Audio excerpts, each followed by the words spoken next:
¿Sabe por qué pidieron?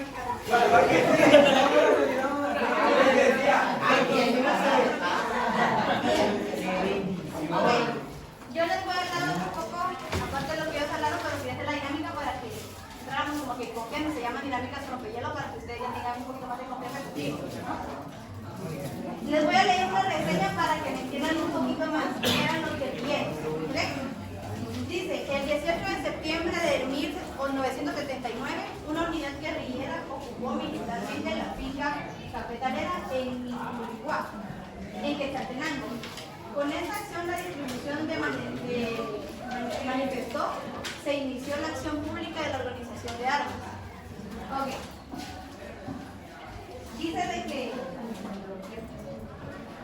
Dice que en 1979 se organizó la OP o la ORPA. ¿Alguien sabe qué significa? ¿Lo dicen en trifoliares? Organización del Pueblo en Armas. Exacto. La Organización del Pueblo de Armas, que eran ellos.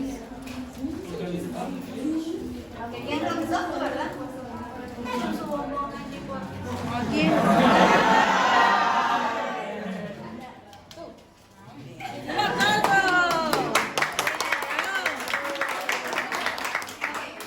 Los guerrilleros eran ellos. Dice la ORPA, la cual se dio a conocer como una organización política militar a nivel nacional. Se desarrolló en el proceso de la guerra popular revolucionaria de forma consciente, progresiva y responsable. Ellos al ver lo que hacían los militares que venían y secuestraban a las familias, asesinaban sin ningún motivo, en el gobierno de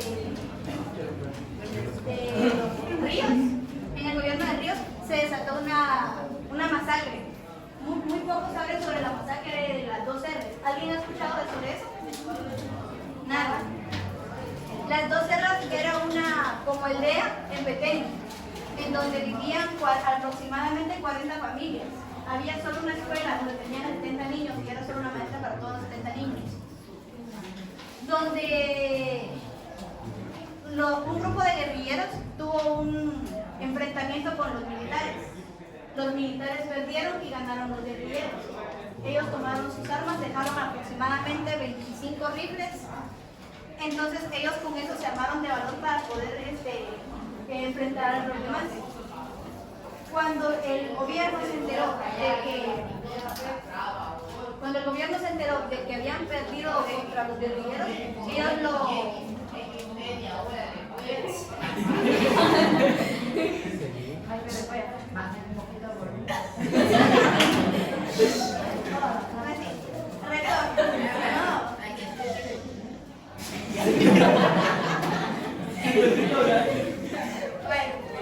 cuando el gobierno se enteró de que el ejército había perdido contra los guerrilleros, lo tomó como una derrota humillante, ya que los caibiles en ese entonces eran entrenados para matar.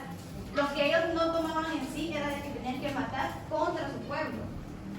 Tenían que defender al pueblo, pero ellos hacían lo contrario, intimidaban al pueblo para que lo vindieran y lo reclutaran de tal forma. Cuando pasó todo esto, Ríos Montt mandó la orden de que tenían que ir disfrazados como guerrilleros a las 2 R's, al pueblo, y dijeron de que tenían que darles una emboscada y recuperar las armas perdidas, porque era lo que les interesaba eran las armas, y darles una lección. Si ellos se enteraban de que ellos no eran guerrilleros y eran militares, tenían la famosa frase de tierra arrasada, lo que estaba explicando mi compañera. Tierra arrasada, ¿qué significaba? Niños, mujeres, hombres, animales, lo que se moviera se moría. Lo que se moviera se moría. Entonces, esa era la orden esa fue la orden que dio Ríos Montt para acabar con las 2 R's. Los hombres llegaron alrededor de la 1:30 de la mañana. Hay 2 militares todavía de ellos, 2 ex-caibiles que contaron la historia de una película. Les recomiendo mucho la película, tiene bastante información que a mí ya se me olvidó. La película se llama Buscando a Oscar. No me la vayan a confundir con Nemo.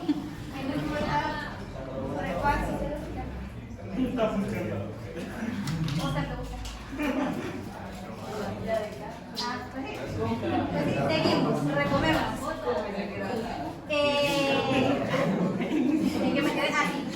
Llegaron a la 1:30 de la mañana a las 2 R's a tratar de emboscarlos. La gente estaba dormida, la gente no sabía qué les esperaba, la gente estaba como que ustedes estuvieran durmiendo, no saben qué pasa, no ustedes duermen, solo saben de que están descansando, los días tienen que ir a estudiar y cosas así. En las 2 R's la gente trabajaba para sostener el mismo pueblo donde ellos vivían. Alrededor de las 3 ellos fueron caminando hacia donde estaba la comunidad y empezaron a atacar. A las mujeres las sacaron amarradas del cuello de sus hogares. Los separaron en dos grupos. Las mujeres se fueron a la iglesia y los hombres se fueron a las escuelas. A los hombres los golpeaban, los maltrataban, les escupían, los trataban de lo peor. Y a las mujeres las expusieron en la iglesia. Un ex caibil violó a una mujer. Al ver los demás caibiles que habían violado a una de las mujeres, todos los demás tomaron en cuenta de que también podían ellos violar a las demás. Las mujeres fueron violadas y después de todo eso las obligaron a que les hicieran comida a los caibiles. Ellas llorando, amarradas, torteando, dándoles de comer a ellos. Después de esto se dieron cuenta ellos de que no eran guerrilleros, sino que eran militares. ¿Y qué pasaba si ellos se daban cuenta de que no eran militares? Morían todos. Se cumplía la orden del río Norte, de tierra arrasada. La orden vino de arriba, dice un ex-caibil, de que la orden vino de los jefes de ellos a matar a todos. Tenían que llevarlos a un pozo y en ese pozo después tenían que taparlo para que no se dieran cuenta jamás de que había pasado algo. Iban caminando para el pozo, con las mujeres iba un niño de 11 años, el cual una mujer se le reveló al ex-caibil y le dijo: si me vas a matar, mátame aquí porque no soy perro para morir en el bosque. Cuando el ex-caibil se dio la vuelta, el niño salió corriendo y logró escapar de ahí. Le dispararon 2 veces y no le dio ningún tiro. Él siguió corriendo y siguió corriendo y siguió corriendo y logró sobrevivir. Él sigue vivo a la fecha de hoy. Y él también contó su historia y aparece en la película. Después de todo esto, siguieron caminando y había un ex-caibil que se llama Jordán. Acuérdense bien del nombre, se llama Jordán. Llevaba un bebé en las manos, que el bebé por todo el movimiento empezó a llorar. Llegaron al pozo y Jordán, cuando llegó al pozo con el niño así, hizo esto. Al pozo, ¿lo tiró? Se fue el niño. Era un bebé y Jordán lo lanzó sin ningún motivo alguno. La orden era interrogarlos y si ellos no sabían, morían, pero no sabían de qué forma morían. Había un grupo de caibiles antes de lanzar al pozo, que antes de que uno bajara lo amarraban de los ojos y de las manos. Le preguntaban: ¿eres guerrillero? No. ¿Sabes dónde están las armas? No. Tenían un martillo grande con el que le pegaban en la cabeza y al pozo. Ahí fue donde se acabó con la gente. Después de todo esto mataron alrededor de la tarde, ya estaban más de 250 personas muertas en el pozo, todos amontonados, unos sobre otros. 5 niños lograron escapar, pero porque no se dieron cuenta cuando se llevaron a los papás y se llevaron a los demás. 3 de ellas eran niñas y 2 eran niños. A las niñas las violaron y las mataron. A los 2 niños eran de piel blanca, de piel clara y de ojos verdes. Ellos decían de que no tenían rasgos indígenas y que por eso se habían quedado con ellos. Los criaron como que si fueran hijos de ellos. Habían 2 niños. Aquí donde se les va a hacer familiar el nombre de la película. Se salvó Rafael y se salvó Oscar. Rafael tenía 5 años cuando lo secuestraron y Oscar tenía 3. Oscar no recuerda nada sobre ese suceso. Mas, sin embargo, Rafael cada que lo recuerda llora, porque él sí se recuerda de todo lo que pasó ese día. Se recuerda de que él se salvó porque se quedó llorando abajo de una banca, y eso fue lo que lo salvó, llorar debajo de una banca porque lloró hasta que se durmió. Entonces, a la hora de que ellos se queden con los niños, los criaron como unos hijos. A Oscar lo criaron con amor, lo quisieron mucho, lo criaron como un hijo para ellos, le dieron el cariño que él pudo haber querido, creció normal, él creció sabiendo que el caibil que mató a su familia era su papá. No sabía que sus papás habían muerto, qué había pasado con ellos, no sabían nada. Ahora Rafael no tuvo mucha suerte porque él creció en un lugar donde había mucha violencia. la violencia contra él, tenían más hijos y no lo trataban a él como un hijo para ellos, lo trataban de lo peor. Rafael se metió al ejército, no porque él quería, sino que porque el papá, el que lo secuestró, lo metió al ejército obligatoriamente. A la hora de que lo metió, lo tuvo que sacar inmediatamente y se lo llevó a la procuradora, que llevó al caso de las 2 R's, y le dijo, se lo entrego porque lo quieren matar.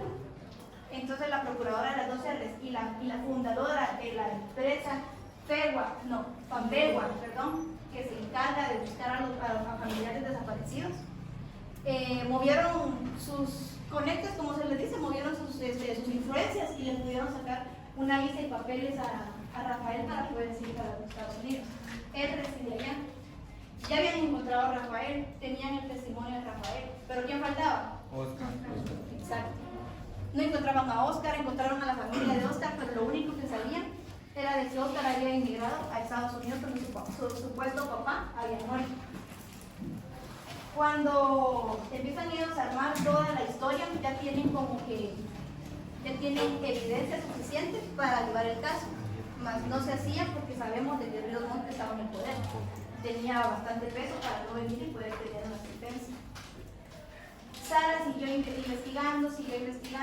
La búsqueda de Oscar fue de 15 años y Sara no se rindió, tampoco la Fundación de Pambegua tampoco se rindieron y siguieron buscando a Oscar.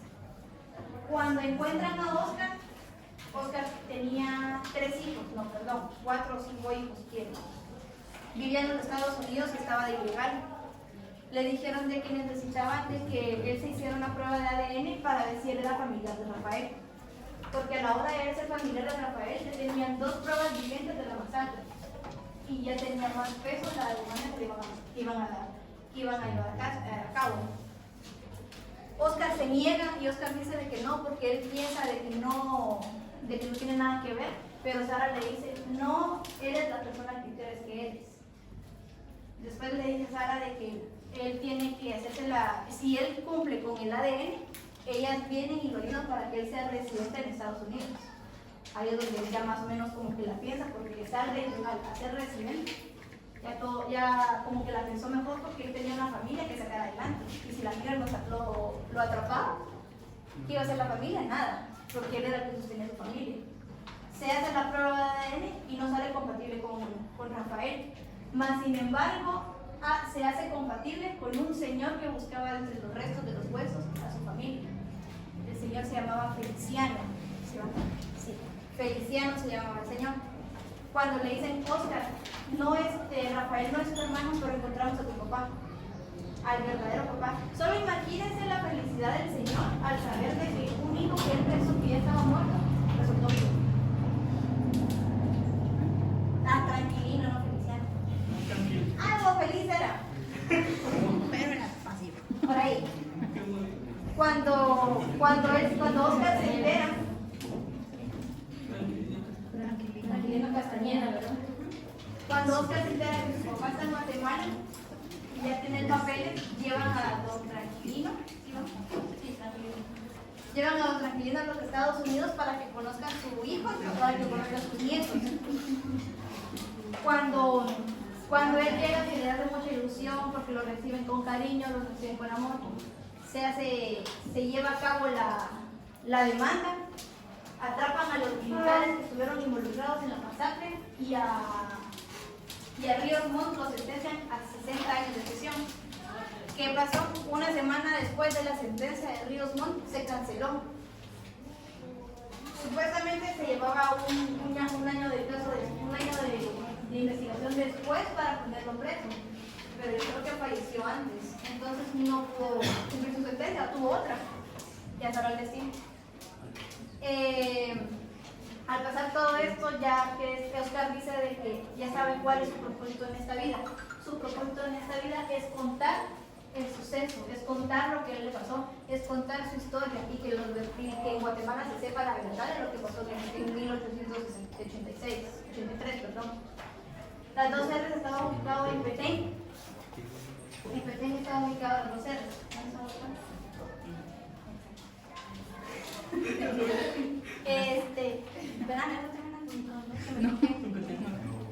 Entonces,